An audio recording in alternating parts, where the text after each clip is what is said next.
My Last Duchess by Robert Browning. That's my last Duchess painted on the wall, looking as if she were alive. I call that piece a wonder now. Frau Pandolf's hands worked busily a day, and there she stands. Will it please you sit and look at her? I said Frau Pandolf by design, for never read strangers like you that pictured countenance, the depth and passion of its earnest glance. But to myself they turned, since none puts by the curtain I have drawn for you but I, and seemed as they would ask me, if they durst, how such a glance came there. So not the first are you to turn and ask thus. Sir, 'twas not her husband's presence only called that spot of joy into the Duchess' cheek. Perhaps Frau Pandolf chanced to say, her mantle laps over my lady's wrist too much, or paint must never hope to reproduce the faint half-flush that dies along her throat. Such stuff was courtesy, she thought, and cause enough for calling up that spot of joy. She had a heart, how shall I say, too soon made glad, too easily impressed. She liked whate'er she looked on, and her looks went everywhere.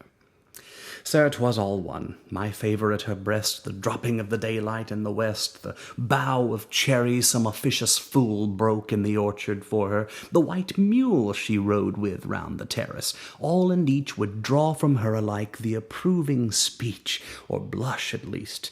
She thanked men, good, but thanked somehow, I know not how, as if she ranked my gift of a 900-years-old name with anybody's gift. Who'd stoop to blame this sort of trifling? Even had you skill in speech, which I have not, to make your will quite clear to such an one, and say, just this or that in you disgusts me, here you miss, or there exceed the mark.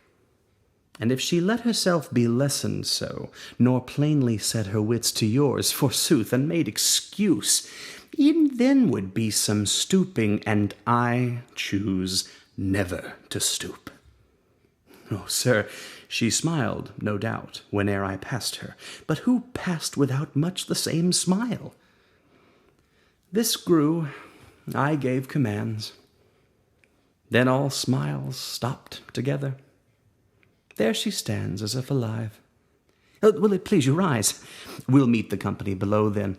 I repeat, the Count, your master's known munificence, is ample warrant that no just pretence of mine for dowry will be disallowed, though his fair daughter's self, as I avowed at starting, is my object. Nay, we'll go together down, sir. Notice Neptune, though, taming a sea-horse, thought a rarity, which Claus of Innsbruck cast in bronze for me.